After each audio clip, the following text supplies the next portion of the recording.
Today we are learning basketball with Aaron Proia. He is the owner of OWE Hoops and senior writer at Prep Hoops, Maryland, on the grassroots scouting scene, bouncing around the college, the high school, the full NBA draft development pipeline. Super excited to dig into your thoughts today, Aaron, and hear what's going on. Update everybody on the scene for us. I'm happy about it. But before we dive in, how are you doing today, Aaron?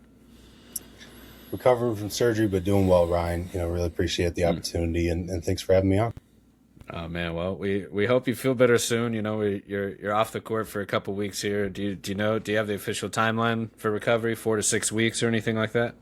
I'm a basketball sociopath, so it's going to be more like 10 days, something like that. I'm going to be in Made Hoops in New York City in the Jordan Brand Classic, and then I'm going to fly down to the John Wall Classic and then catch some college games down there as well.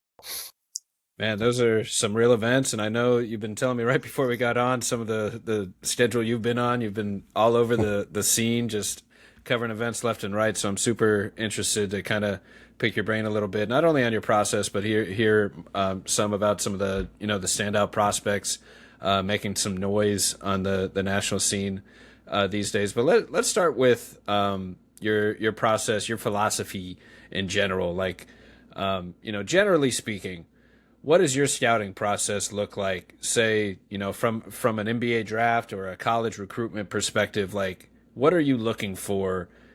Just in general, first things first, maybe it's certain skills that translate. Maybe it's a mindset, a personality, a work ethic, just about anything. How do you define your scouting process? So I'm heading into year number 4 of scouting, and the first year was kind of overlapping with my high school coaching career. But the thing that I've learned the most, Ryan, is, work ethic and a love for the game go a long way. If you don't have those, you're only going to go so far. There are, NBA players, NBA All-Stars that I genuinely don't like basketball. They just do it to make money for their family. And obviously that's not what you're looking for in most senses. Honestly, some coaches and organizations actually prefer that because they're just like, it makes it a lot more cut and dry. I'm here to get a paycheck. I'm here to do my job. I'm here to be a professional. So they approach it a little differently. But I think the guys that maximize their ceiling, the guys that really, really love the game, and the guys that are willing to outwork anyone around them. So, my scouting service wasn't active this past year, just kind of stayed more local, had a car accident that kind of messed things up. But OWE Hoop stands for Outwork Everyone. So, my mantra is, I'm here in this position that I'm in because of the guidance of some really good people within the basketball space, but because of my work ethic.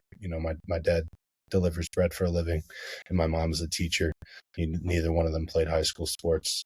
I didn't play college sports. I feel like I'm here, kind of living within my purpose, impacting lives with young basketball players. I think a lot of the time people forget that these young basketball players are human beings too.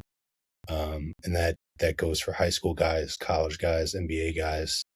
There's a lot of people that will, at NBA players on Twitter about how they messed up their parlay. And it's like, well, they might not be telling you the fact that, their mom just died or, their girlfriend just broke up with them. Like, they deal with real life circumstances too. So I try to make sure that in my evals that I'm being fair in that sense. And it's never a personal attack. It's just what I'm seeing on the court. Sometimes those lines get blurred a little bit. Because character does really matter too. Diving in one step further, what are some of the differences you look for maybe in person scouting versus on the film scouting? And, is maybe you have different goals entirely in those contexts of the information or the intel that you're kind of trying to find, whether it's in person, talking to people in the vicinity, or on the film looking for certain things. Like what are some of those maybe differences that you look for?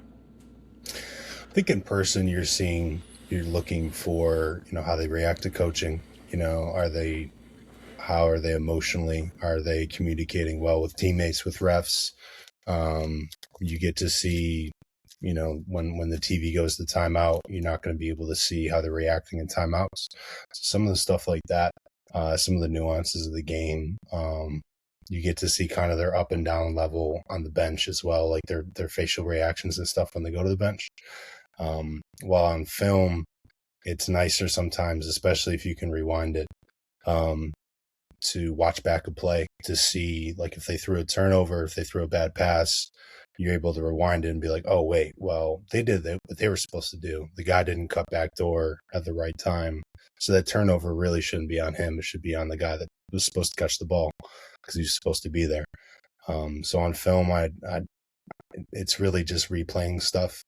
And I really don't like watching on film just because of bandwidth issues and Wi-Fi and account passwords and, Wi-Fi going in and out at events. I try to be at events as much as I can, just because I find more about the game there, as well as it's a lot easier to gather intel and have conversations with parents, with high school coaches, AU coaches, their friends, stuff like that. Something that one of my mentors taught me is like actually listening to the way that parents are reacting to calls or they're reacting to their son not playing well, will tell you a lot about their circle and how the son processes things. Because if dad is in his ear the entire game and it's all negative, it's likely all negative too when he's home. And that's going to be a problem down the line. He's not going to develop in the same way if he's going to college close to his dad, because it's going to be that same kind of steady stream of negativity, if that makes sense. So I always try to encourage parents, especially in today's era. High school players are the least valuable that they've ever been, because they can get guys in the transfer portal that are already used to 6 a.m. workouts. They're already used to lifts. They're already used to college study halls. They're used to college classes. They're used to professors. They're used to traveling across the country. Like, college transfer portal guys are used to that stuff. A lot of the international guys that come in, they're coming into the country specifically to play this sport. So they're a lot more focused on what needs to be done. And usually they tend to receive coaching and discipline a lot better than American players. I talked with a friend of mine the other day about big men in America. They all want to step outside and shoot threes, and they don't want to set ball screens. They don't want to block shots. They don't want to switch on the perimeter. They want to just play their game, and they want to be Kevin Durant. Kevin Durant is one of one. He's the only person on the planet that has that skill set.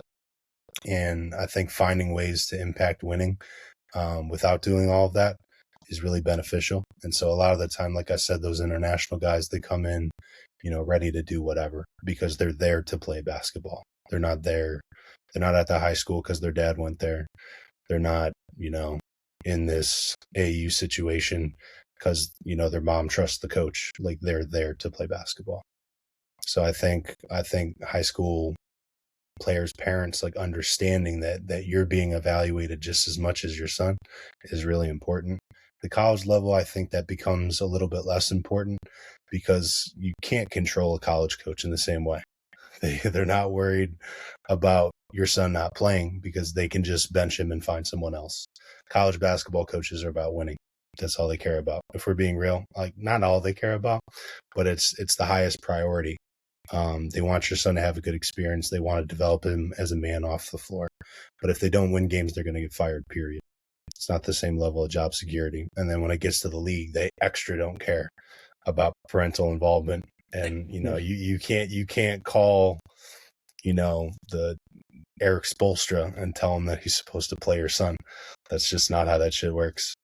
So I think high school parents kind of being realistic with those expectations, and allowing their son or daughter to kind of pursue their own dream instead of trying to live vicariously through them tends to impact well. Like, a lot of the parents that I've seen that have well-balanced student athletes that succeed at the next level and then potentially get to the NBA, most of the time the parents are actually quiet and biding their time and letting their son, live their own process. If I could tell you a quick story about that, there's a 5-star player from my area, went to a blue blood, is in the NBA now.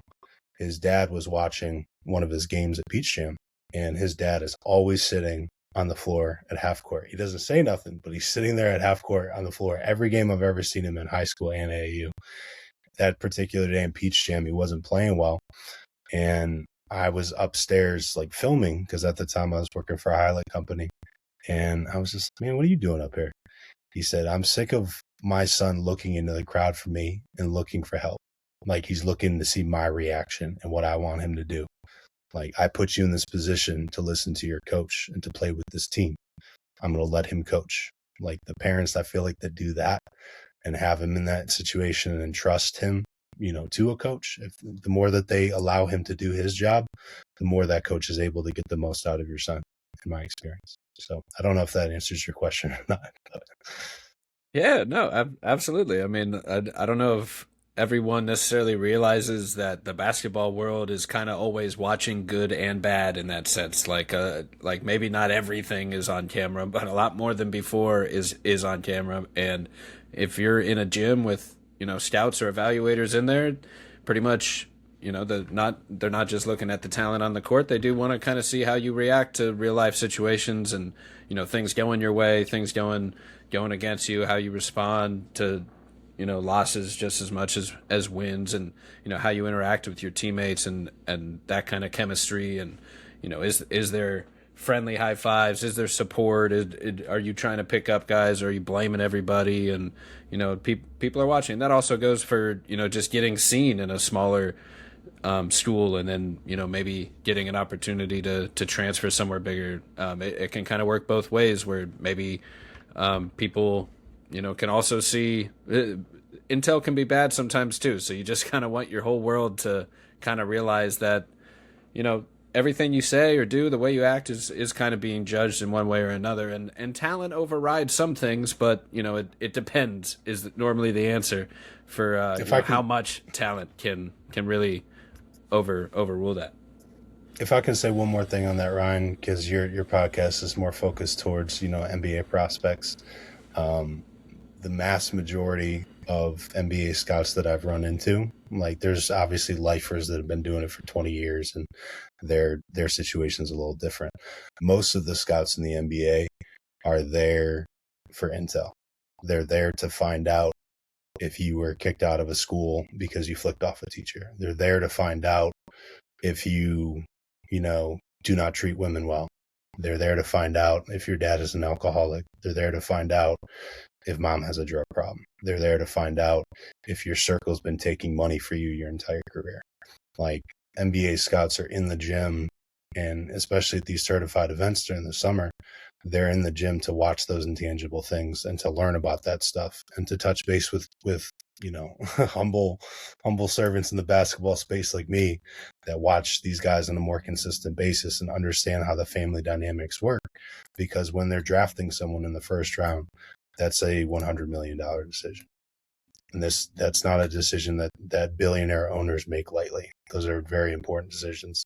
But most of the basketball stuff really comes from the top, from the GM and the assistant GM. Most of the scouting departments are trying to figure out, like, is he a good fit for our culture and our system? And people think it's all about making jump shots and, scoring 30 points and hitting the game winner and stuff like that. 90% of the league is role players. So the high school players that get upset with me and they bristle when I call them a great role player, I'm like, man, if you keep doing that role, you can get to this level. If you're thinking you're LeBron, there's a very small chance that you're going to be able to emulate what he did. Yeah, that's a very very good point on a couple different aspects there. That my brain just started bouncing around to, but especially just the idea of kind of knowing your role to a degree, and it can be tough because like in general you think of basketball as going to get buckets and hitting, and nowadays the spread 5-out basketball, you got to be able to shoot the three. Yeah, in general, obviously these things are important to basketball, but like you say, like there are certain winning traits that translate to every level of basketball. And that is my follow-up in a moment of just kind of one last time of, are there any traits that you look for on the court that you're going to make sure to write in the scouting report and say, this guard does this, and this well. That's always a recipe for success in my book, or this big man does this, and this. But I want to hear your answer to that as I mull over what you were saying. I would say that how you respond to adversity is probably the most important thing. You know, you can be a McDonald's All-American and a 5-star and, you know, play at Blue Blood A. And if you're playing in a game and you miss your first 10 shots, how are you going to respond in that moment? Are you going to be done? Are you going to be checked out? Because I'm a 5-star. I usually make all those shots. So if I'm not contributing to winning, if I'm not hitting shots, or if I'm not doing whatever my signature skill is, if that's not clicking on that specific day, how do I impact winning? And so a lot of the times when I go to events and I'm statting the events, I kind of have a chronological order of, you know, makes and misses and stuff like that. And so I can see he started off 0 for 4 in the first half, and then he finished 7 for 11. And the 7 for 11 matters a lot more to me than the 0 for 4, especially if they were good looks. You know what I mean? If they came within the flow of the game. So I think, you know, being able to impact winning without the ball in your hands, don't even get me going on moving without the ball and playing defense and stuff, because that's kind of a lost art these days. But I think, you know, for an example of that too, man, is, you know, a lot of parents of bigs at the high school level, like elite bigs, like 6'11" bigs, they think that the pathway to them making the most money in NIL at the next level is the ability to shoot and be on the perimeter and tween crossover, stuff like that. The highest paid NIL athletes in college basketball are traditional bigs. Shot blocking, rim running, rim defending, bigs that set screens. They handle the role. They don't complain about stuff. They work really hard. They lift the level of the guys around them. So I think, you know, how much you impact like winning and like you pick up your teammates around you, even if you're having a bad day. When I always tell, you know, players in our area and DMs after bad games, I'm like, listen, man, it's not about the bad game. I really don't give a shit about that. It's about how you respond to this and what you learn from this. Like, that's what matters. Because if you're continually learning from that, those negative experiences become less and less frequent. Yeah. It's almost like if the offensive line or a tight end just only wanted to like catch passes and become speed skill guys. It's like we're kind of missing the bread and butter of the tough, dirty work of what kind of works. Like we know, like you said with big men, like if you protect the rim as a big man and finish and rebound, like you're going to find winning impact. Like there's two-way impact for you on a basketball court. Obviously, nowadays in the NBA, sure, in a playoff series, we would also like you to shoot the ball. But, you know, one thing I think that is still true that you were kind of getting at before, like winning traits that translate to any level, especially the NBA. If you're like, let's say you meet the basic qualifications of height, wingspan, and talent. Like you're a top 100 player, you're 6'6", and you have an appropriately long wingspan, you have the base already of an NBA player. And if you can, not to reduce it to this, but if you have very few holes the other team can pick on in a playoff series like we hit on, like if you can dribble, pass, and shoot, you can process quickly, make quick decisions for your team, make team first decisions, look for the best play for the team on both ends, have a little bit of that two-way feel, defend without fouling. Like those little things are just add up to winning plays and making winning plays.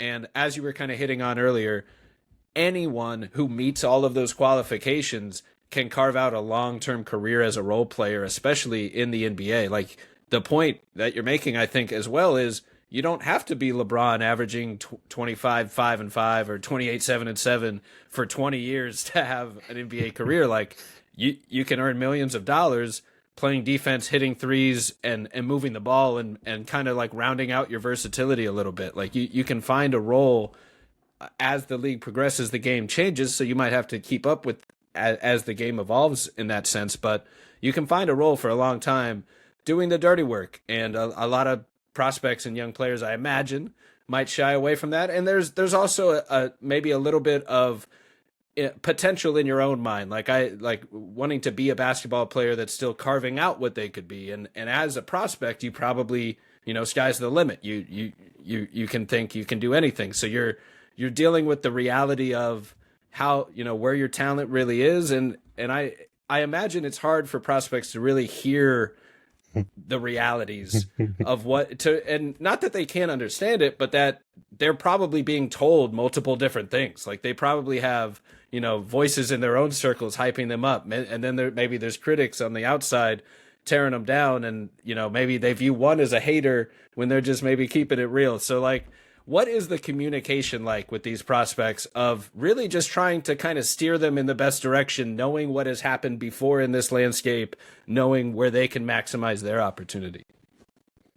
Was the communication between me and those prospects, or coaches and those prospects? Yeah, both, I suppose. Just like, what have you seen in these scenes of just anyone trying to communicate to prospects about kind of their own development cycles and what's realistic and how they can maximize their, whether it's NIL, whether it's opportunity? Like, what are some of the hurdles you've seen in that communication, whether it's you or coaches maybe? I think elite prospects, keeping their circle small and with sources that will hold them accountable and be honest, even when things aren't going well. I think injecting confidence into players, and I've actually been guilty of this too many times with local kids that are 5-stars and stuff. When I see them and they score a 30-point game, I forget to tell them that, hey, the 30 points was pretty cool, just because I assume that everyone is telling them that. So I try to hit them with the compliment sandwich of, I really love how you scored the ball today.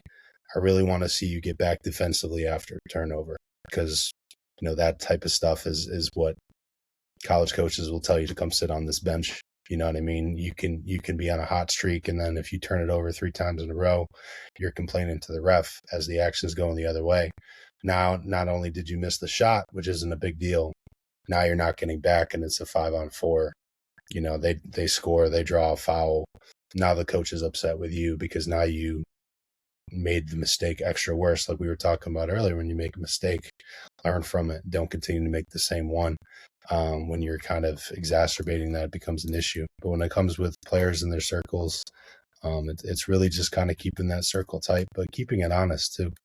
I think a lot of the time, parents kind of struggle with, they don't want to take their son's confidence, but they also don't want to be real about what they have to improve or what they have to work on. Or, I think parents really should coach ask for effort for the most part, and then kind of leave the rest of the schematics up to the coach. Because, like I said earlier, you entrusted your son into the care of this coach. So let them do their job and do your job to encourage your son and coach like the effort piece of it. I'm really not looking forward to that one day as a potential father, watching my son on the sideline. It's going to be something where I'm not going to be okay with him having a bad attitude or effort. But the rest of it, as long as he has fun and as long as he's getting better, I don't really care about the outcome. Because there's going to be games where, your son doesn't play well, but the team wins. And that has to be the day where, as a parent, you're like, it doesn't matter. Your team won. Like, that's the bottom line, is that your team won and you got better. You didn't perform great, but you're going to learn from that for next time. There it is. Well, you've been on something of a road trip here, covering all these events on the grassroots and high school scene as of late. I thought maybe we could bounce around some of the events you went to, and you could highlight some of the big name prospects that you've got to see up close. And maybe we could just kind of bounce around some of the names, because it's almost endless here. But maybe we could start with Hoop Fest. It looks like there's a ton of talent there. Could you tell me a little bit about some of the big name players? We'll call this segment "Tell Me More About This Guy." Tell me a little bit more about Jordan Smith Jr. and Paul Osaruyi. The last name got me again. You know it though. You got Osaruyi. Yeah, I really like it. So tell me a little bit about Hoop Fest. Okay. So, Hoop Fest, shout out to Team Takeover and, Separation Sports. They do a great job with that event every year. This year, they really beefed up the national talent that they brought in. I believe it's pronounced Paul Osaruyi with CIA Bella Vista, was really good, had some great athletic flashes, blocking shots, running the floor, dunking, really showed like how mobile of an athlete he is. Jordan Smith Jr., Smitty, is one of my favorite players to watch, because, and I tell prospects this all the time, I know that when Jordan Smith Jr. pulls up to a game, he's gonna give great effort, and he's gonna guard his ass off.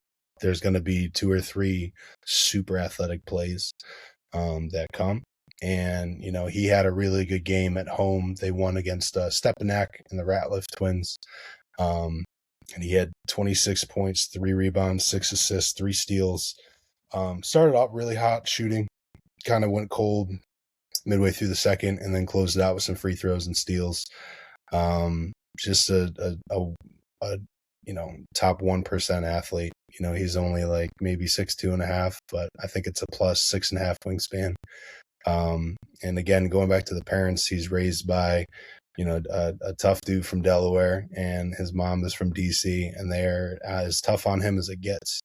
And he had a great game against Prolific Prep. He went toe to toe with Caleb Holt. I think Caleb Holt might have gotten the best of him that night. Caleb Holt was spectacular.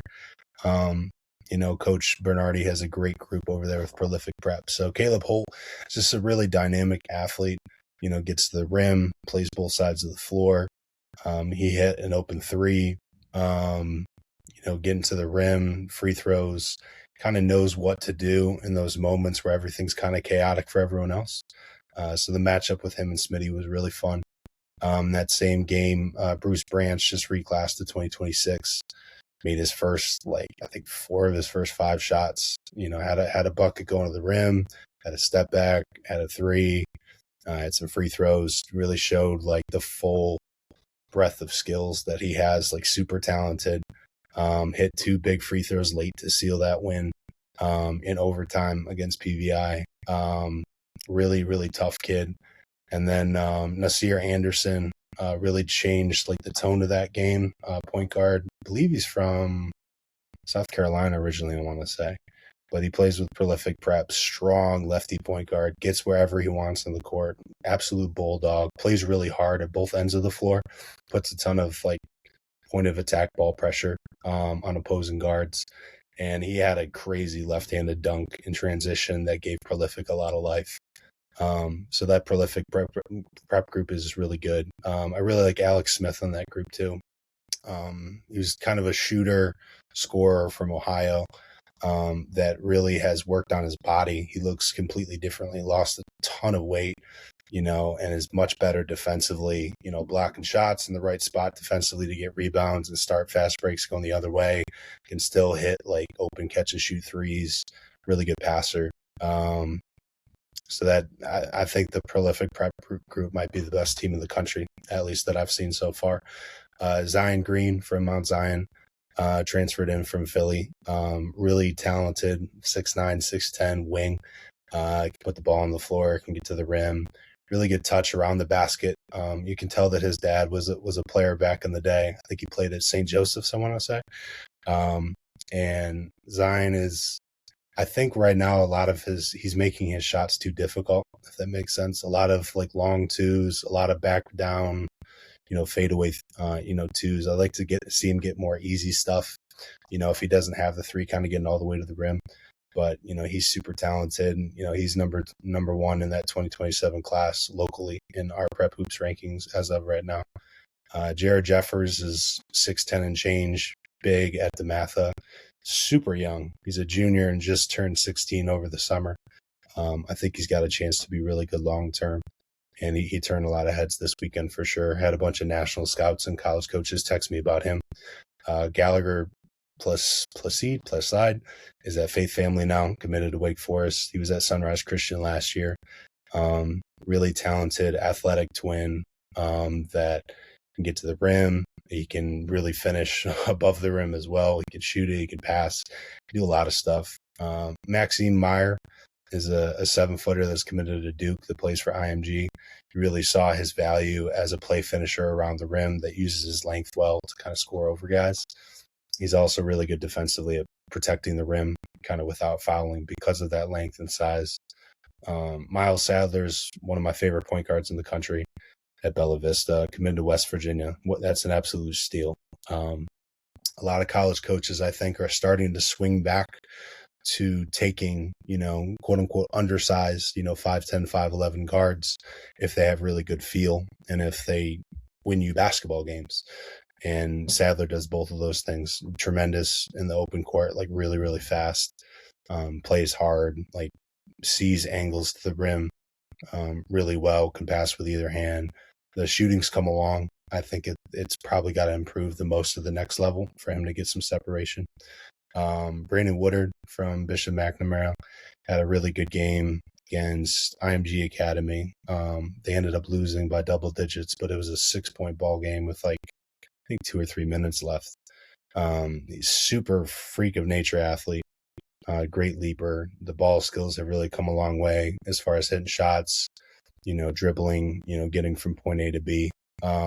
Had some turnovers late in that one that you probably want back, trying to split double teams or just go up around the rim. But he lost them on the way up. You know what I mean? It wasn't a bad turnover, but something that probably needs to improve down the stretch. Bamba Toure, 7-footer sophomore at IMG Academy. Man, he's a special mover. That's great at, blocking shots, rebounding the basketball. He had a phenomenal performance, I thought, kind of protecting the rim, came up with some big buckets in that one. And then my last kind of standout for that one to speak on is, I don't know if he's NBA level. He's got a lot of work to do to get to that level, but Jaimin Vini at St. John's High School, St. John's College High School in D.C. I don't think he's NBA level yet. He's got a long way to go to get to that level, but he's a guard at St. John's College High School in D.C. Started at Gonzaga High School, transferred in, and kind of played a really important role off the bench in some games, starting in some games last year for St. John's. They had a guard that's at, he's at Pittsburgh now, Omari Witherspoon, and Jonathan Barton that's at Towson now. So he's kind of playing behind both those guys, learning the ropes. I think he's adjusting to kind of being at the top of the scouting report this year, but he's got good feel, can pass, can shoot, can score, does a lot of the intangible things that add up to winning. And athletically, he's gotten a lot better as a leaper and just the speed in the open court.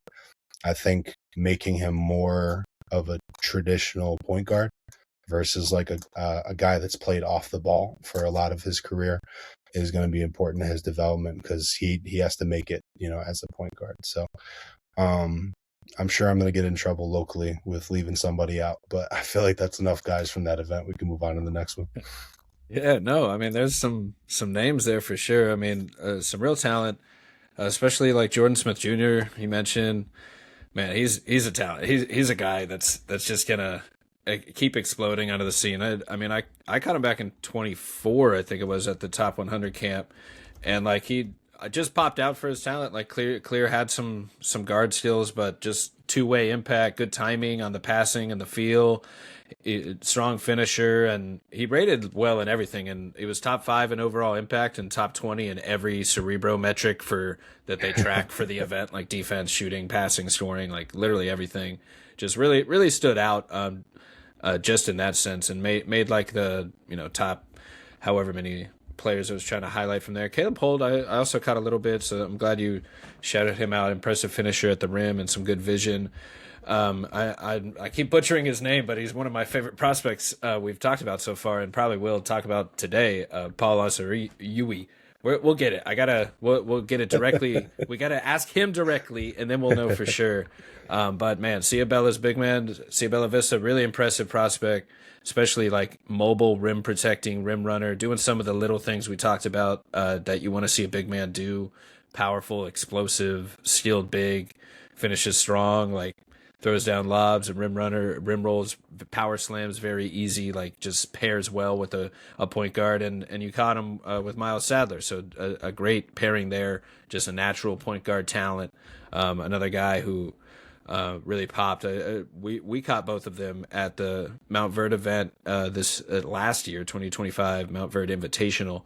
But their team as a whole really stood out, and I think that connective pairing was at least a part of that, but also their collective talent and their defense. But having a natural point guard paired with a natural play finisher like that is just helps create good offense as overall as a finisher, and then it's efficient at the rim offense, and he brings at the rim defense. So it's just kind of traditional stuff, but like very mobile and modern as a big man in the way he moves as well, where you're not like bogged down into like an old school, flat-footed traditional big, like almost like the modern version of what a more mobile, versatile defender. So really, really think he could be kind of a special talent out of all the names you just ran through that I'm familiar with. And I noticed IMG was there. Did Joshua Lewis play in that one, or did Torre catch your eye at all with that event?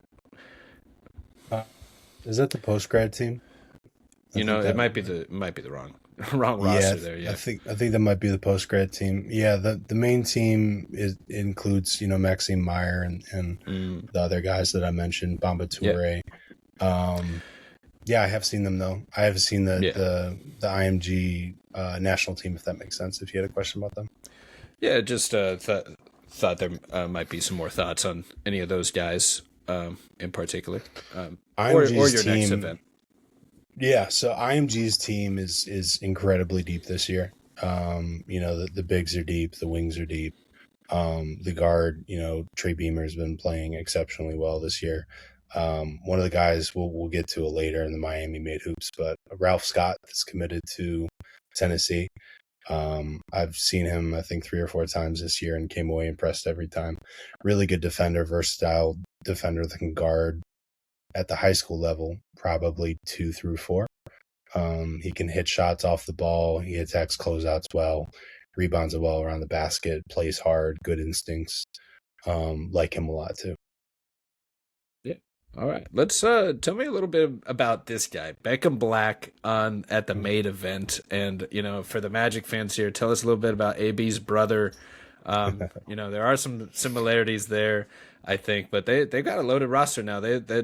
I think all three of these players transferred into Southeastern Prep. They got Beckham Black, Anthony Black's brother. They got Jaxon Richardson, Jace Richardson's brother. So two Magic brothers on the same high school team, both transferred in. And Obinna Ekezie just transferred in, I think, too, right, from Prolific Prep. So Correct. they got Correct. some real talent right there, right around the corner here in Orlando too. Yeah. Yeah. So, Beckham, I'll start with Beckham Black. He was a really fun interview, really well spoken for his age. Good passer with either hand. I kind of talked to him after the second game that I saw them play, which I think was in the Miami Made tournament because I watched them play Riviera Prep as well. I was like, man, you gotta watch leaving your feet without a plan for the ball. Because I think the majority of the turnovers that I saw were from that.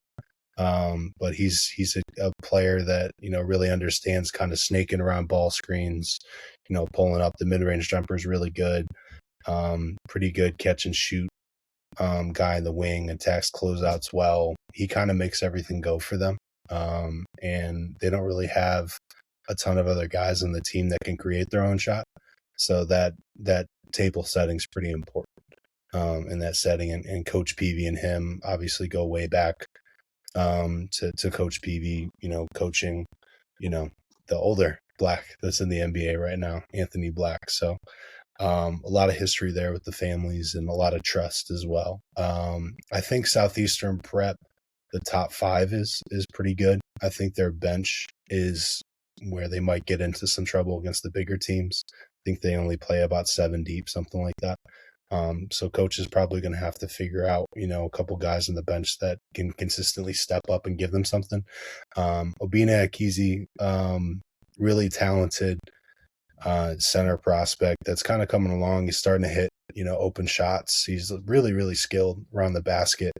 I just kind of want to see his grit and motor kind of turned up a little bit, if that makes sense. Sometimes for a big that is that much taller and that much more skilled than everyone else, they can kind of rely on those traits and not have to, really muscle up for position around the basket for putbacks and stuff like that. So I think some of that stuff is kind of coming along. But he's definitely improved over the last couple months. And then CJ Rosser is a really high level prospect that I've been watching for a bit. I was shocked when he first started playing 15U basketball in the EYBL circuit that he wasn't ranked. Playing for blanking on his AU team right now in North Carolina. Blanking on that. We'll have to come back to that. But CJ's a really, really gifted shooter. on the catch, kind of keeps the ball high and gets right up into it. His mom played at Virginia Tech back in the day, and she was quite the ball player from what I hear. Fun fact about that, she was at Virginia Tech the same year that Baba Oladatun's dad was there. And I think that was the year before, I forget the 5-star player, but there's one last 5-star player that also went to Virginia Tech at the same time that they've just kind of barely missed. Basketball community is a small world, man. So Southeastern Prep is supremely talented, though, and well coached. I think Coach Peavy and his staff do a great job of getting the most out of their guys and getting them to play hard, which is something that you don't always see in those elite teams, if that makes sense. Yeah, and you got to see them take on at the Made Hoops event against Columbus and the Villages, it looks like, in Riviera. Yep. There you go. Were there any other players you want to highlight in that event? Did the Fuentes brothers, are they still at Riviera? Or do they play? Yeah, so they're at Riviera. They really struggled in that one. They struggled at the start of the year at home against Southeastern Prep too, just shooting the ball and not hitting the shots they normally hit, but still playing with the same motor. The older one is committed to South Florida, I think. No, I'm blanking on the name of it. Stetson. He's committed to Stetson. He's still passing the ball well. Wasn't hitting his shots that day. And then the younger brother was doing his typical, super athletic, guarding everyone, getting to the rim, stuff like that. But they both kind of had an off night at tournament, if we're being honest. But Caleb Gaskins at Columbus was not having an off night. I have not seen many prospects that have made this big of a jump offensively just within the last even 12 18 months. He was putting the ball on the floor, he was hitting shots, he was spin move, finger roll, fadeaways, dribbling through traffic, all that stuff, and that was not stuff that I saw him doing with Montverde before that. His little brother Qayden Gaskins, also a freak of nature athlete, also someone that's going to be really good. Qayden's got to be at least 6'5" already as a true freshman. Both of them are young for their grade. Neither one of them reclassed. So they both really stood out to me in that one. Quincy Doobie Jr. at Riviera Prep, I thought he played well, both in the Made Hoops event as well as the standalone game against Southeastern Prep before that. Father was a pro, played at Rutgers, played overseas for quite some time. About 6'3", 6'4"-ish. First step is really special. Getting by guys. He had a great start to the game, shooting the basketball against Southeastern Prep. I think he came off the bench and hit his first 3 or 4 threes. Kind of gave him some life, brought the game back. Really high in his long-term upside. Plays with Knight Riders. And then the last name from that event that really stood out to me was Miles Simpson. He's a freshman on the Villages. About 6'5", 6'6", I'd say, without knowing off the top of my head. But he does a lot of the intangible stuff as far as finding gaps in the defense to kind of cut backdoor and score. Being really versatile defensively, good athlete. Really liked what I saw from him in that one. There was so many talented teams and players in that event, though, man. I was gonna fly back to Maryland. And a coaching friend of mine called me and sent me the schedule, and Chad Babel and Made Hoops do a great job of putting the best talent in front of you. So really got a lot out of that event as well. Yeah, I mean, it looks like it. These are some real teams, some real talent. Southeastern Prep, I can't highlight enough. I really like those top three, especially they have stood out before. So I'm excited to see kind of how they work together and how they adjust to these new roles, and especially with how much transferring there is nowadays. I think it can be helpful to see guys in different roles and see how they respond.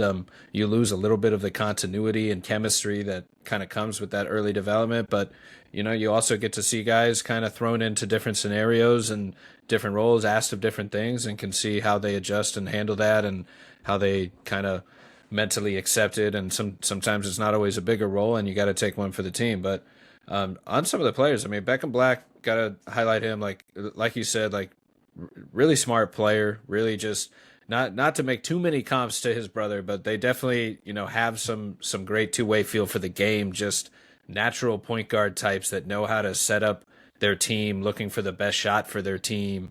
I mean, I caught Beckham on Duncanville, so he not in Southeastern yet. But like same there, he was basically running point guard every play, looking for the best shot for his team every play, and just looking for his teammates like going out of his way to set them up and find a good shot. And it could also beat you, like you said, with this slow down hostage dribble or a snake dribble and hit the midi pull up. He hit some pull up threes and just a really smart player all around. Could totally see, as we're talking about winning plays and winning habits, just a guy that makes a lot of them on both ends for his team. So could totally see that translating, especially like if he can round out the shooting and scoring versatility and the touch there a little bit, just really round out the offensive game, like defensive versatility and all that that decision making feel, that processing, all that's just going to translate to just about any role, any level, I think, that he gets to. And with who was it? Oh, Jaxon Richardson, man, he's shooting up recruitment boards a little bit. I didn't speak on him. Yeah, tell me a little bit about Jaxon, because like he's his athleticism is absurd. I caught him in a very small role, I guess a year or two ago now, where he was on Columbus as a backup behind the Boozer twins and still playing with his brother Jace. It was against Montverde, but even then, at the very least, his athleticism popped. He jumped out of the gym for a few like baseline cut slams. So where's the development at now? And are you hearing anything in the recruitment side of things? Not on the recruitment side of things, but I can speak to his game. He's so athletic and just does a phenomenal job of moving without the ball in his hands. Defensively covers so much ground, can guard different guys, really cares about that end of the floor too, which I think is important. Having an NBA dad can go one of a couple ways. But I think it's funny because I don't think either one of his sons really plays all that much like Jason Richardson, their dad. Jackson's super, like I said, super athletic, great two-way player, getting to the rim, getting on the rim as far as putbacks and stuff like that. I think the skill level will kind of come with time. His older brother, I think, was a little bit more skilled in that sense, with the ball in his hands, but bright future ahead for him for sure. Yeah, it's interesting. Just only to make a comparison, because they're teammates. You also saw the Boozers have a pair of twins where one son, or they're not that they're all twins, but two pairs of brothers that are NBA sons, and one of them is a guard that's a little smaller, more of a point guard type, and the other one is this huge like play finishing big man. Like just pretty cool to kind of see them follow in their father's footsteps, and also bring down a trickle of skills in that athleticism, but still kind of make it their own and be their own player. So it's cool to see them continue to thrive. I think, the Boozer twins are bound, obviously, bound to do big things. And I think who is it? Qayden might be underrated at this point. I think he's not really getting talked about high enough in draft circles, but, they'll both, I think, end up being like lottery level. I think one's a top 3 and the other one is like late lottery level to me. And if not the clear top 1, I'm not sure if you view them any differently there, but there's some big time talents, the Boozer twins, but and same with the Richardson twins. So I'm definitely excited to see how high Jaxon can push it. And, Jace has just been nothing but positive for the Orlando Magic so far, and having him in the building, having his energy around, and fan favorite for all the reasons, but especially that 3-point shot, that shooting touch. And, that's something that stood out seeing him live in high school was his shooting touch. And, I think that's the kind of thing that like at least has stuck with me as something that like maybe you only notice in person, maybe you only notice because it just happens to be the way you were watching the game that day. But it just, there are definitely things that you pick up on that stick with you, and kind of like, I think you can just kind of feel things a little more in person that you can't necessarily see or feel through the screen. And that could be anything from the way teammates respond to a guy to just how feathery soft shooting touch can look, or how a dribble move works, or how big these guys really are and how graceful their movements really are for moving around at this speed and this at 6'6" and all that. So one other big name I definitely want to highlight here is JoJo Philon. He was on Blake last year. He's transferred over. Joshua Lewis' teammate, actually. I caught him on Blake against Duncanville last year, or it was against Oak Ridge, I think. They were all against each other in a tournament. But Philon is incredible defender.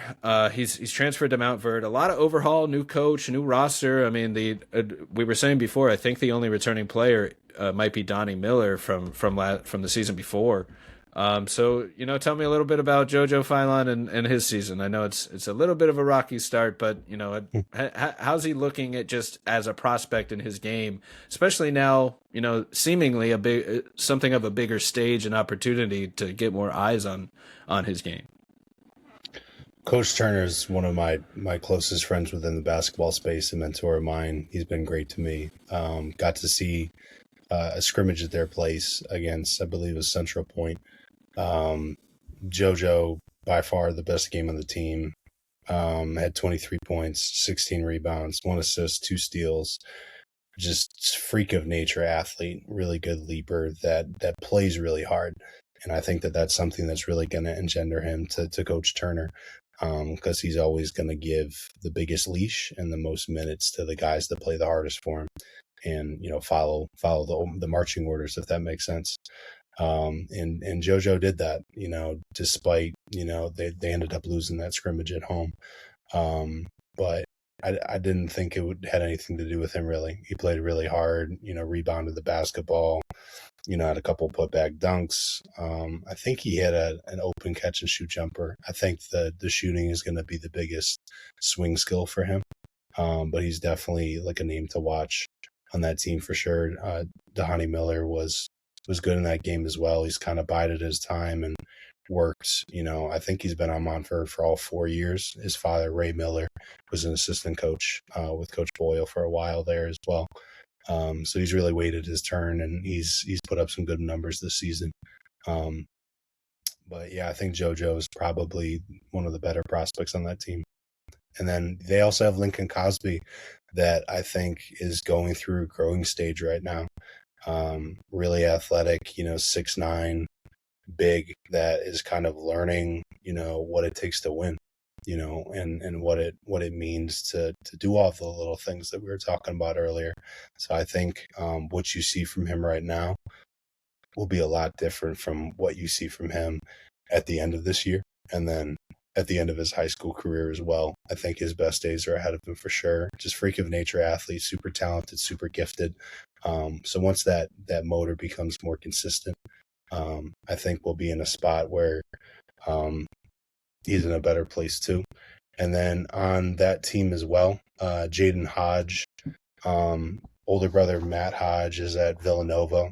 Dad is an assistant coach at Old Dominion for my old boss, Mike Jones. Jaden plays really hard. I think he's learning how to manage his emotions well within the game. He's like a 6'6" wing, really athletic,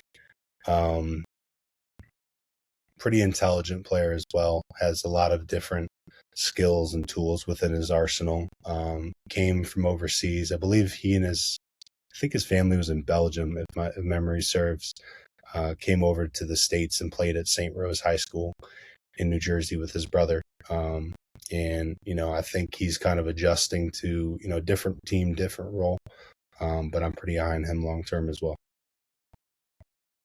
Yeah, good to hear some of these names at Montverde. They gotta, start somewhere. They saw a big overhaul, and shout out to Steve Turner rebuilding the program on the fly. And you do bring in a big talent like Joe Philon. Like he's super impressive with his all around just athleticism, the versatility, the defense. The instincts are insane. He's forcing turnovers left and right. One thing I noticed was some, from a scouting perspective, the decision making in transition, it seemed like, was where some of his turnovers came. Did you notice anything? I guess it was more of a practice, but notice anything with his kind of decision making on the court that showed you anything from his development while you were there? This is with Philon? Yeah, it's still with JoJo Philon. Yeah. I think once the game kind of slows down for him, I think like for me, when I was a coach, and I feel like I can speak for Coach Turner on this, if your turnovers or mistakes or whatever the case may be happen because you're moving too fast and there's too much effort, I think that that's something that you can coach within a player, with their processing. I think as his ball handling improves, I think some of those decisions will improve, just kind of stopping on a dime and changing directions and stuff like that. So I think, he plays really chaotically, and I say that in the most positive way because I really love players that play really hard and, thrive in that chaos. And so I think it's only a matter of time when, those decisions will become a little bit more clear to him as the game slows down for him. But yeah, he's, pretty frenetic in the open court as well. But, that's also his value, getting to the rim, drawing fouls, finishing plays in transition, stuff like that. There you go. I actually have some tape on him. Let's see if this can work at all for us while we're sitting here. But just to highlight a little bit, I can try to edit in some other ones, but he flashed a 3-point shot a little bit, and like you said, that's a great point. Like turnovers or fouls that come from playing too hard are like the best problem to have. That very coachable type of problem. And to that point, he's forcing so many turnovers. His instincts are clearly there on the defensive end and on the glass to just kind of have the ball instincts of knowing where the ball is going to end up. That you start pushing the pace. You're trying to score quickly on the other end and convert. And maybe you think too quickly, you try to squeeze in. I noticed in this one, he tried to squeeze in a few bounce passes ahead to the guy running ahead. And that's just a real tricky pass to absolutely nail, get the bounce on a push ahead transition pass at full speed. Maybe he hits kind of like a lob over the top, like a QB to a receiver going forward. And that's a small adjustment for something like that. But, definitely very, like you said, something that can be fixed very easily. And this is, his games at the Oak Ridge event a little while back. But he just stood out for his defensive instincts, and you can see him there, number 1 in black, just all over the ball, just defensive activity, swat that shot. Like he's just doing everything. A very maniacal defender that just wanted to highlight a little bit here because he's definitely a special defender and special talent that Montverde has on, or is now on the Montverde roster. So I know we've hit a ton of events here. Why don't you hit me with some of your favorite names that we haven't gotten to yet that maybe we should run through, whether it's college or high school events you've seen recently. I know you were also telling me you got to see Kansas and Arkansas a little bit. Check them out. Maybe could you tell me a little bit? That's actually one more school I would love to hear a little bit about was Arkansas. So much big talent in that locker room. The guards, Meleek Thomas, Darius Acuff Jr. Meleek was an absolute walking bucket at Top 100 camp, just undeniable shot maker. Darius Acuff has this 3-point shooting streak and transition game where he's just very efficient in how he gets his buckets. What did you pick up being around the Arkansas basketball program? I'm going to get to the college guys in a second. Just wanted to finish, a couple names from the high school events that I've been to recently. Julian McKee, who I believe is the youngest son of Aaron McKee that played for the 76ers on that team that played against the Lakers in the finals back in the day. 2028 guard. Iverson, right? Yep. On his teammate, yep. right? Yep. The 2K days. That's 2K that brought me that way. Yeah, a lot of listeners that aren't old enough to remember that part. But Julian McKee was really good in the Gonzaga Classic, getting to his spots, hitting shots, getting downhill. The feel was really good. The lift on his jumper was really good. And for a 2028 guard, which makes him a sophomore, he's got pretty high upside there. Biggest other name was Purdue commit Sinan Huan. That's a part of Joe Tsai's scholarship program, where they place, athletes from mainly China, I believe, but Asia in American high schools and colleges. So Sinan Huan, that's a part of the Joe Tsai scholarship program that places, young athletes from Asia into American high schools. Plays at Georgetown Prep, Purdue commit, really athletic. He's starting to put it together. Pretty raw around the rim as far as finishing goes, but we know how Matt Painter gets down with, teaching bigs, the nuances of the game. So I think he's a really athletic 7-footer. And he moves a lot better than a lot of the ones they've had. So excited to see how he plays there. And he was great in that Gonzaga Classic for Georgetown Prep. Xaverian Classic, which is held at Good Counsel. Chase Foster, who's actually a local product. He's from Baltimore. He's at IMG Academy now, committed to Pittsburgh. Just a player that I'm really proud of. Has really improved maturity-wise as far as playing hard and, not reacting to refs and stuff like that. Always has been really talented, 6'9", 6'10", can put the ball on the floor, can hit open shots, can guard multiple positions. Pretty high on him. He played great in Xaverian. They absolutely bombed out St. John's.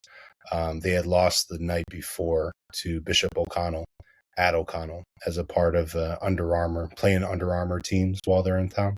So they lost at the buzzer to O'Connell by 1 and came in shooting the absolute lights out of the ball. I think they shot 68% as a team for that game. And we alluded to him earlier, but Ralph Scott at IMG committed to Tennessee was really good in that one as well. Just guarding multiple positions, blocking shots, getting steals, getting on the rim. Really good wing that I'm high on. Peyton Wilson's a sophomore, 6'8", forward that goes to Holy Cross in New York City and plays for PSA Cardinals.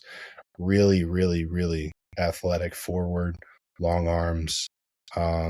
He was playing against Sinan, who on a 7-footer, and, reached around to get a couple steals, absolutely somehow got in front of, from behind the defender to in front of him, getting some steals going the other way, blocked some shots, head up, going against a 7-footer there. So really good to see that from a sophomore. He was so mobile, kind of switching ends of the floor, put a lot of pressure on the defense to get back, finish his opportunities around the rim. So I'm really high on that young prospect.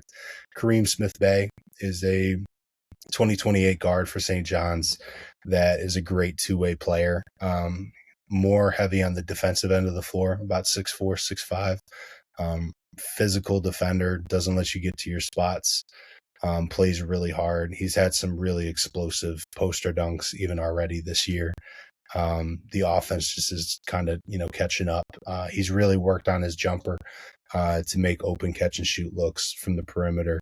And he's a guy who's wiring, he's really intense, really competitive, and that always kind of bodes well long-term, in my opinion.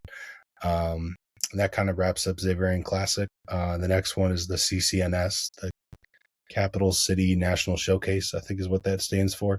First year event run by Dre Hobson, who runs the Washington Warriors in DC at Coolidge High School. Qayden Samuels was really good in a game for McNamara where they came from behind to beat Sierra Canyon. I think by 4 was the final margin. Qayden struggled in the first half. Was kind of getting to the rim and getting good looks, but everything was off by a little bit. And then in the second half, he really turned it up defensively. Got himself going in transition with some dunks, outran competition to get to the rim, hit some perimeter shots. But he got back to his roots of really rebounding the basketball. I've been watching Qayden Samuels since he was a chubby 5'11" kid as an 8th grader. So to see him, blossom up to 6'5" or so has been really cool. And he couldn't dribble, he couldn't shoot, he was really just a hustle guy. So to see him kind of develop over the years, and I think he's realizing that for his team to reach the heights that they want to reach, he really needs to put in a ton of effort at the defensive end of the floor, and he's gotten better in that sense. And I think his leadership has improved as well. Comes from a basketball family, one of I think 5 or 6 kids in that family, and his older sisters played Division I basketball at the high major level. His brother played at GW, and both of his parents played college ball as well. Ant Brown for Carroll, committed to Vanderbilt, super flashy guard. He's showtime, man. Every time you come to see him, you're not going to come away disappointed. Plays on a Carroll team where he is most of the offense. So he definitely gets him up, but He had a great performance there as well, getting to the rim, hitting shots from the perimeter, just dancing on guys. Prince Alexander Moody committed to Indiana. Also had a pretty good showing in that win over Sierra Canyon. He's just the heartbeat of that team. Plays so hard. Really competitive. Like, he's wired the right way as far as, long-term improvement goes. And I think, early on at Indiana, it might be a slow start for him, but he's eventually going to hit the ground running. He's been a favorite of Kenny Johnson's for quite some time, assistant coach at Indiana. Maximo Adams on Sierra Canyon was really, really, really good. I haven't seen many, fours. He's pretty much like a stretch four. I haven't seen many fours that get run off of ball screens and get running elevator screens for looks. I mean, they were running elevator plays for him. They were running pin downs. They were running everything, and he was hitting shots. He's going to be a really, really good college basketball player at North Carolina next year as an inside-out guy that can also score around the rim. He's strong. Brandon McCoy had an up-and-down game in that one. I thought he started really good, flashed the athleticism. Like, he's an elite, like, S-tier 1% athlete. Good length, good size. Was turning defense into offense in the beginning of the game. Picked up his fourth foul, I believe, on a charge in the third quarter, and they were up 17, and McNamara ended up coming back and winning that one. Didn't get to see a ton of him in the fourth quarter because of that foul trouble, but just a special athlete. I think his processing kind of in space is the area that I think needs to improve, especially in transition. Just, if there's a 6-foot guard as a 6'6" guy, if there's a 6-foot guard in between you and the rim in transition, he's probably going to try to draw a charge. So I think finding ways to improve the ball skills to kind of work around that and get to your spots is important. And the jumper also needs to improve. I think the mechanics were a little bit better when he was younger. And, he has the opportunity to get better. And I think the work ethic and the mentality are there for sure. Because he's a prospect that plays really hard. I think he's kind of a taller version of Jordan Smith Jr. in that sense. A lot of times, different players, but two guys that really respect each other too. As a side note, there. Go ahead. Yeah, I was just gonna say, Qayden Samuel's a real shooter. I caught him at Top 100 camp too. Like, very impressive.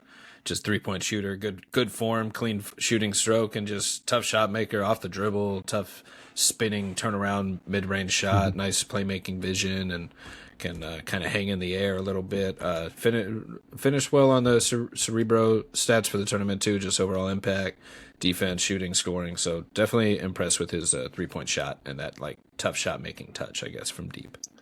Tough shot taker, tough shot maker. That's that's Bugs, man. That's Bugs. And that's a premier, talent at the next level. Final two at the playoff level, like that. Every team needs guys that can take and make tough shots, especially when you do everything else like defense and shooting and keep the ball moving to hit the open shot. Like, the ball will find you, and like, if you can beat the mismatch, or if you're a reliable shot maker, like that's something you can rely on to help the offense without, like, commandeering the offense and derailing everything. Yep.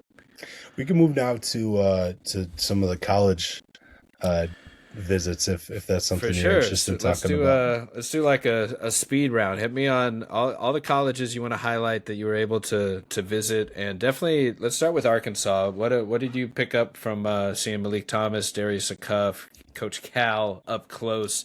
I've asked before, is there a little bit of like Kentucky guard draft magic? Does that pixie dust kind of stick with Calipari as he goes to Arkansas? Because these are two tough guards that he's got there. Some real talent.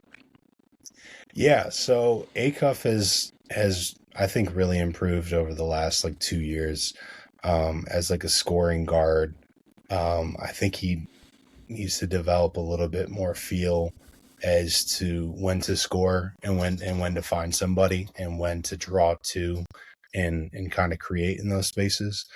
Because he is such a high level scorer, I think his brain goes to that most of the time, which makes sense. I thought he was pretty good in practice.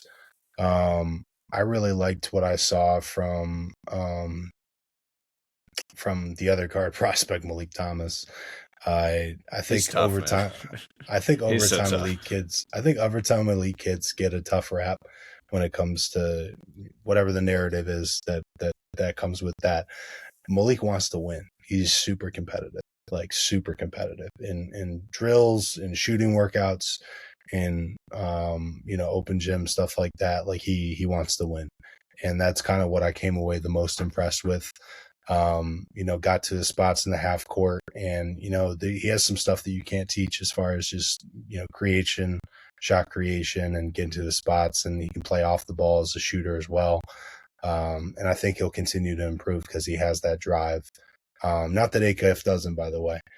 Acuff is definitely an extremely driven kid, but just wanted to mention that too about Malik Thomas. Trayvon Brazil is a player whose talent I've really admired for quite some time. He was unfortunately injured when I was out there. Supremely talented. I think, just the maturity and able to handle it, the ability to handle adversity and to kind of play through, a bad whistle and stuff like that is really going to be the deciding factor in, how things work out for him. And I think the last one, Carter Knox had some really good moments in the game the next day. Was hitting shots, was getting going in transition. Had some moments defensively where the rotation was a tad late, but most of the Coach Calipari teams are better in March, and so I think that this is a group that's going to be better in March. They just had a big win on the road against Texas Tech, though. And Coach Calipari, I think what I admire the most about him, his mantra is players first, and accepting responsibility when, his team isn't playing well. He puts that on himself and says, I got to do a better job. And that's not just something that he says in media, because there were several times throughout practice that he was like, you guys need to be better in ball screen coverages. And, that's something that we have to teach you better, apparently, because it wasn't good the other day in the game. And just taking that ownership and that accountability within the moment so that you can engender yourself and have that respect with your players, because they're like, our coach admits when he did something, not wrong, but maybe he needs to improve on a certain area of something, not that a Hall of Famer has to improve that much, but, that was a very interesting practice to go to and learn and take notes, from him and his staff. He has a lot of lifers around him. So learning from those guys was really cool as well.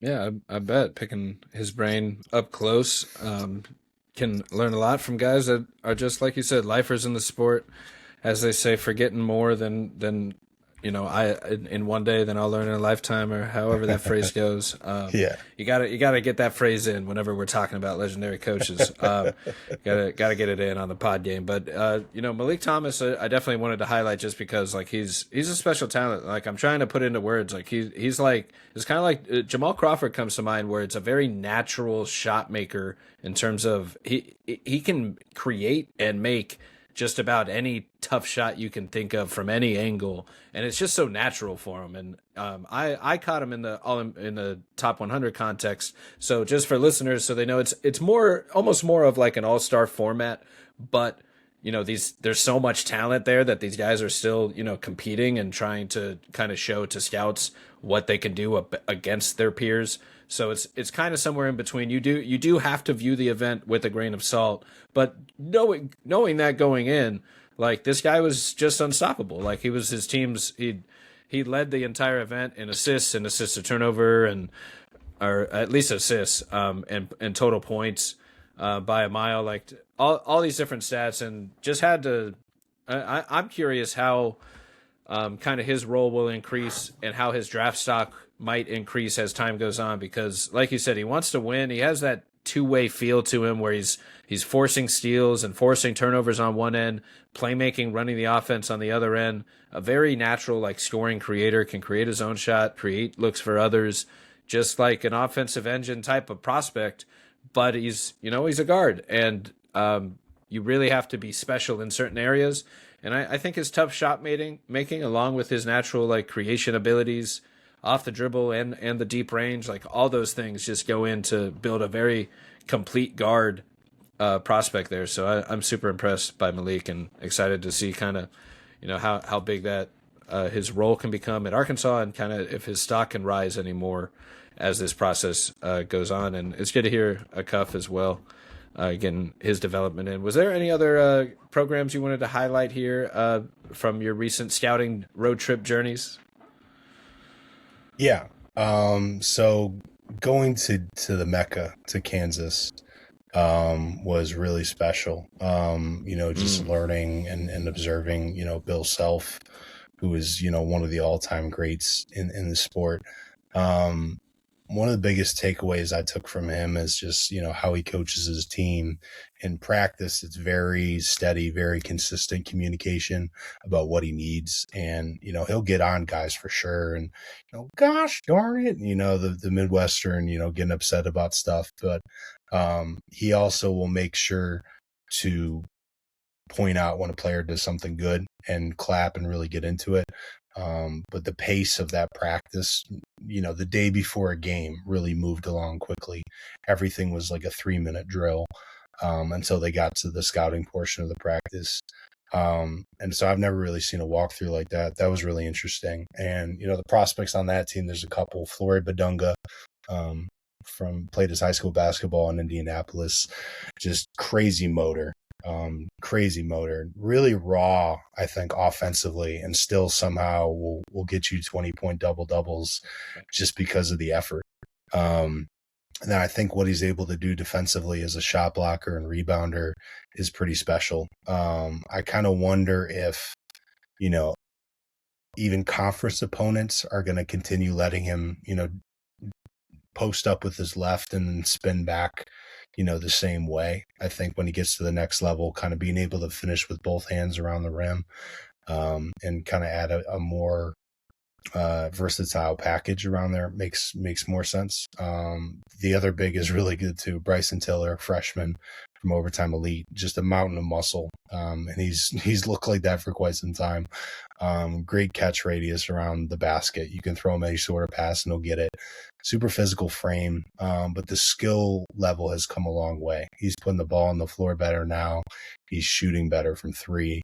The work has gotten better. The feel has improved. I think defensively, kind of figuring out rotations is going to be, it's a tough task when you're playing for Bill Self and at Kansas. But I think that's somewhere he'll figure out over the course of the season.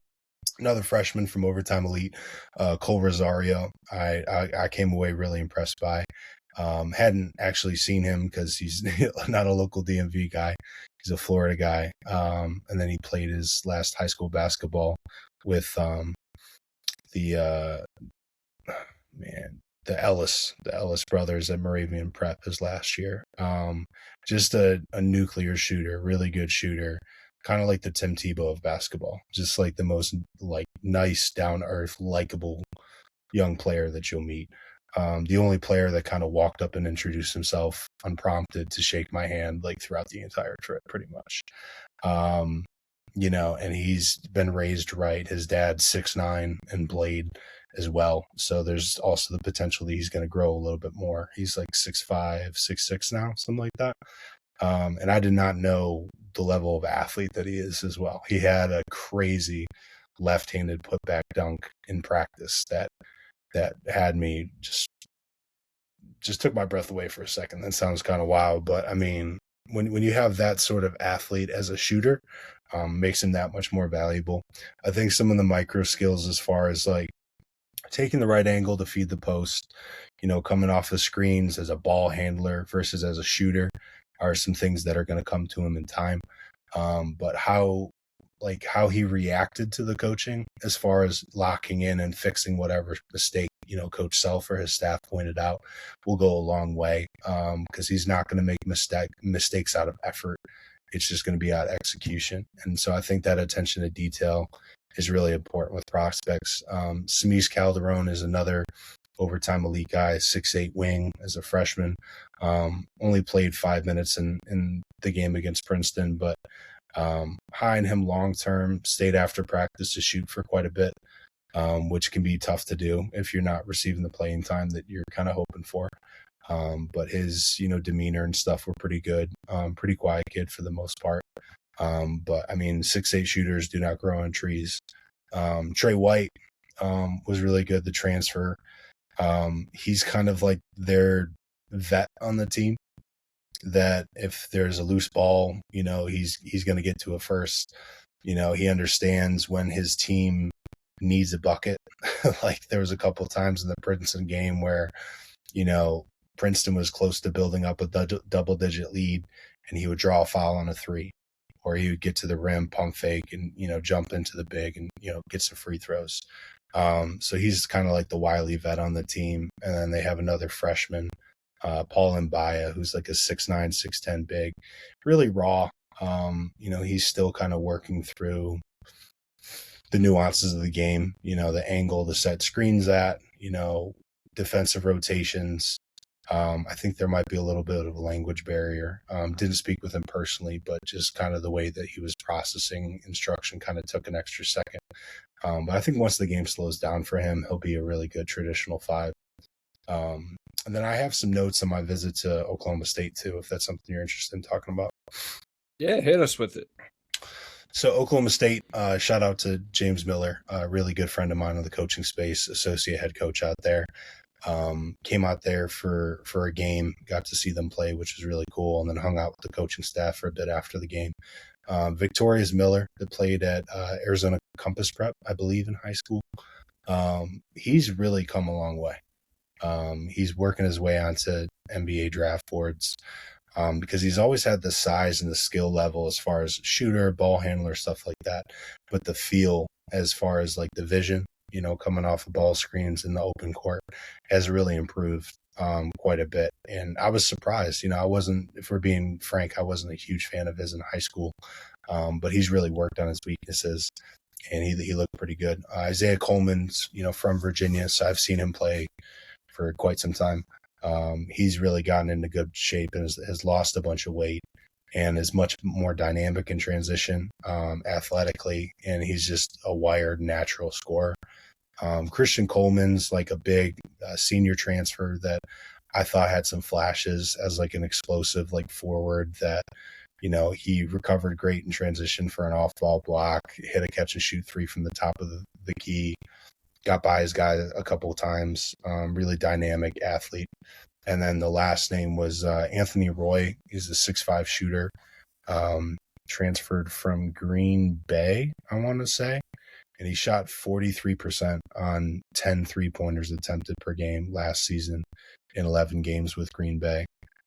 He has the size and the skill level that the NBA looks for. I think just some of the intangibles as far as playing through mistakes, playing when he's frustrated and stuff like that is really going to be the difference in whether or not he gets an opportunity at the next level. But I think he's going to be pretty big for the Cowboys. I haven't been keeping track. He probably is back from injury now. He had a groin injury at the time and didn't play, but he was also a prospect that I definitely am going to keep tabs on this season. There it is. And, one last name that you mentioned earlier, but I didn't ask you a ton about, Baba Oladotun. Any thoughts on him? As I know he's a big-time prospect, kind of down the line, 2027, but he's committed to Maryland. Any thoughts on kind of his game and his potential?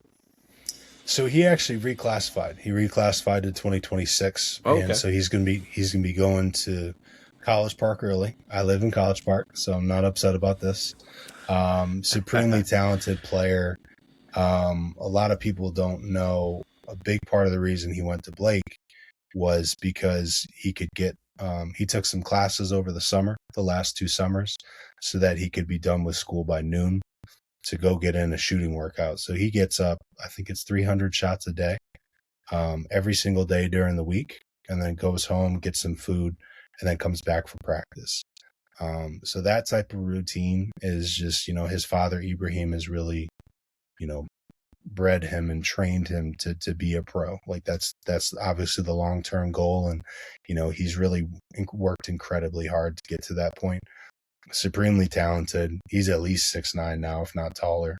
His dad's about the same size, played at Virginia Tech back in the day. Really good kid, really grounded kid.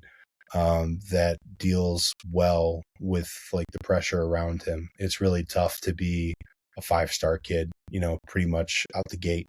And he started at DeMatha and then transferred kind of like the first month or so, I think, of school, to Blake High School, the public school right up the street from his house.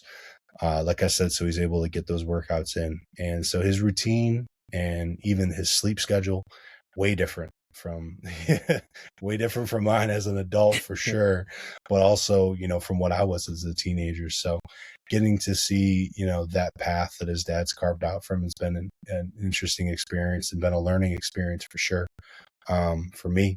And, excited to see him play at College Park next year for Coach Williams. Yeah, it's always cool to like discover prospects, and that's really probably the coolest part about like scouting in general, I guess, or just one cool thing from watching basketball is when a guy surprises you, or you don't see it coming, or development comes out of nowhere, or you just find a basketball player who you didn't know existed the day before, and suddenly you're now aware of like another talent. And Ba was kind of one of those guys for me where I caught him at the top 100 camp and literally. I think I caught him make 2 plays, like a block, because there's 7 games going on at once. Like I after all of the notes from my tournament, I was like, well, I know he made an impact, but I only saw him make this 1 play, so I don't have a ton of notes on him. But I can tell from the stats that he had a good tournament and he's got some buzz. So I'm kind of excited to see where that name goes. And I've just seen it kind of pop up a few times. Like you said, he reclassified.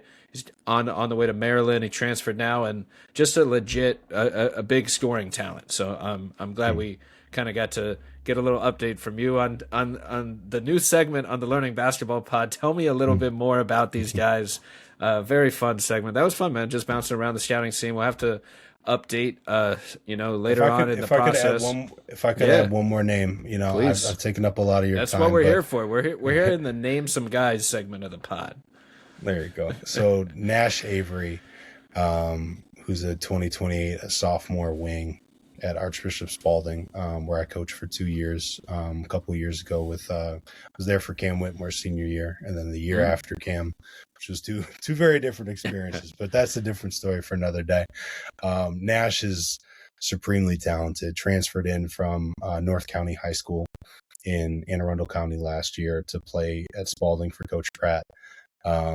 Just athletic, dynamic wing, can take guys off the bounce and can finish above the rim. He's learning how to be in better spots to rebound the basketball, and the perimeter skill has come a long way as far as like he can catch and shoot threes now. He's starting to shoot them a little bit off the bounce, but you'll see a couple like wow athletic plays every time. Brother is a 6'7" offensive lineman, big dude, Neo Avery, that plays at the University of Maryland. Nash is super, super talented, and seeing him start to realize some of that potential has been great.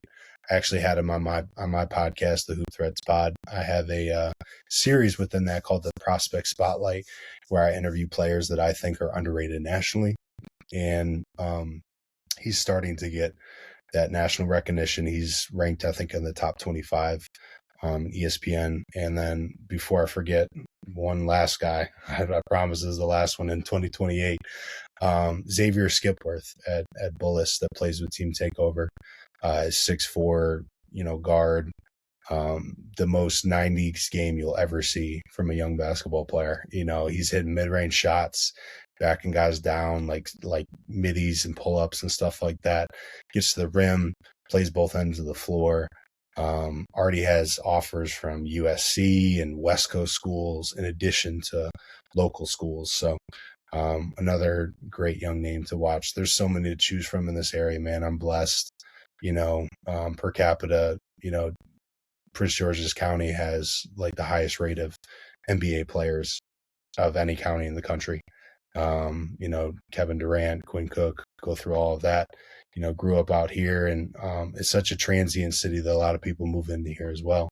So I'm extremely blessed in College Park that I can drive, a half hour in any direction and see a nationally ranked team.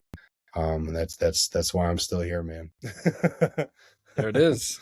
No doubt. I mean, it's an incredible area. Oladipo comes to mind too, legend in the DMV area as well. But it's a center for hoops. There's only so many around the country, but the DMV is definitely one of them. And Aaron's got it locked there. So make sure to follow Aaron at PR0IA. Aaron Proia, owner of OWE Hoops, writer at Prep Hoops MD, and the host of the Hoops Thread Pod. Anything else you want to promote here off the end here, Aaron? Man, really appreciate the time, Ryan. The last thing coming will be I'm kind of starting up a blog on Patreon. Right now it's called OW Hoops. I'll probably change the name soon. I'm going to use that as a space to the college games that I go to watch. My long-term goal is to be an NBA scout. So I'm going to be using that platform to write about the college games that I see in person, to write about the NBA level prospects that I see in those games. So in MTEs and tournaments and standalone games, stuff like that, I'm going to be trying to mix in at least one a week for people to be able to tune into. I think that's kind of a niche market where, I'm just writing about the guys that I think will get to that league. And so I think that's an interesting project that I have coming down the pipes. Just have to make sure that I get it approved by the college coaches whose campus I visited first. Make sure I'm not stepping over any lines, if that makes sense. But definitely tune into that, and tune into Swish Theory. Really love the work that you guys do across the country with Jordan, with Laro. Those are my guys. So really appreciate the time, and looking forward to speaking with you again down the line in person this year. Absolutely, man. You guys gotta check out Aaron's work. It's a great idea to keep track of the prospects that way. And I have some like similar logic and kind of my goals for anytime I do one of these scouting reports is a very similar goal of just wanting to like show up to the experience, essentially scout the event, whether as if I was, an NBA scout, or do that type of work and put it out to just kind of not only build the portfolio, but also it's really the best way to keep track of this development path for these big name guys, because the more that you do in this moment, whether it's being there in person, writing down the notes, keeping track of the scouting report, putting the stats together, that's just how it also helps build the memory of your own memory bank of just kind of keeping track of each role, each instance as it happens, and I think can really help build out the kind of the draft scouting process of the full development pipeline that you want to know for these guys.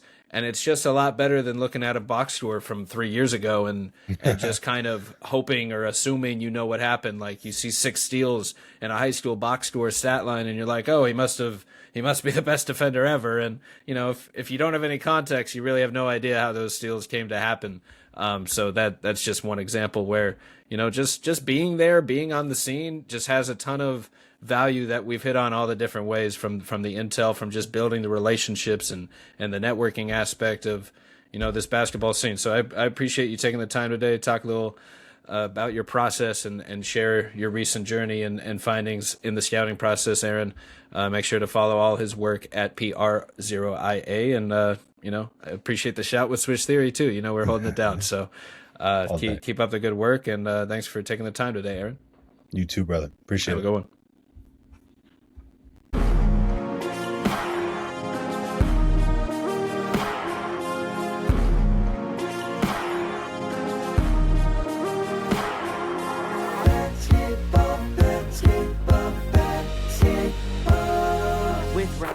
Learning Basketball is a Swish Theory podcast hosted from Beyond the Arcade. Hey, that's me. You can find my work on Twitter, YouTube, Substack, and check out the team's writing at theswishtheory.com.